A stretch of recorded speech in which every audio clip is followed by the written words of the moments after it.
Pushpa 2 movie டே 1ல ஒரு black Bastar opening கொடுத்து start பண்ண மூவி டே 2லையுமே ஒரு சூப்பரான கலெக்ஷன் பண்ணியிருக்குன்னு சொல்லி ரிப்போர்ட் வந்திருக்கு. அது அஃபிஷியல் ரிப்போர்ட் எவ்வளோ வரும்னு சொல்லி நம்ம வெயிட் பண்ணி பார்க்கலாம். அதை தொடர்ந்து புஷ்பா 2 மூவி ஃபஸ்ட்டு வீக்கெண்ட்குள்ளே இப்போ நுழைய போகுது. ஸோ ஃபஸ்ட்டு வீக்கெண்டில் எப்படி பர்ஃபார்ம் பண்ணியிருக்கு, எப்படி ஒரு புக்கிங் ஸ்டேட்டஸ் மெயின்டைன் பண்ணுதுன்னு சொல்லி இப்போ நம்ம அந்த வீடியோவில் பார்க்க போகிறோம்.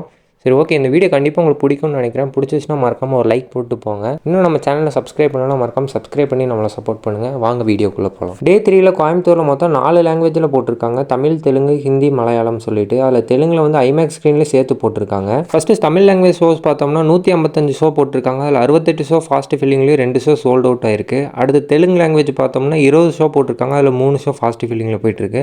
தெலுங்கு ஐமேக்ஸ் ஷோ பார்த்தோம்னா 4 ஷோ போட்டிருக்காங்க. மலையாளம் ஷோ பார்த்தோம்னா 3 ஷோ போட்டிருக்காங்க. அடுத்து ஹிந்தி ஷோ பார்த்தோம்னா 11 ஷோவில் 6 ஷோ ஃபாஸ்ட் ஃபில்லிங்லேயும் 2 ஷோ சோல்ட் அவுட் ஆயிருக்கு. மொத்தமாக கோயம்புத்தூரில் பார்த்தோம்னா 193 ஷோவில் 67 ஷோ ஃபாஸ்ட் ஃபில்லிங்லேயும் 4 ஷோ சோல்ட் அவுட் ஆயிருக்கு கோயம்புத்தூரில். கோயம்புத்தூரை பொறுத்த வரைக்கும் நல்ல புக்கிங் ஸ்டேட்டஸ் தான் நான் இது சொல்லுவேன். வீக்கெண்டை பொறுத்த வரைக்கும் கண்டிப்பாக இன்னும் நாளைக்கு இன்னும் அதிகமான ஷோஸ் வந்து ஃபாஸ்ட் ஃபில்லிங்கில் நிறைய ஷோ சோல்ட் அவுட் ஆகும்னு நான் நினைக்கிறேன். நீங்கள் என்ன நினைக்கிறீங்கன்னு சொல்லி மறக்காமல் கீழே உள்ள கமெண்ட் பாக்ஸில் கமெண்ட் பண்ணுங்கள். நெக்ஸ்ட் ஒரு சூப்பரான வீடியோவில் வந்து உங்களை பார்க்குறேன். Tata, bye bye guys. International.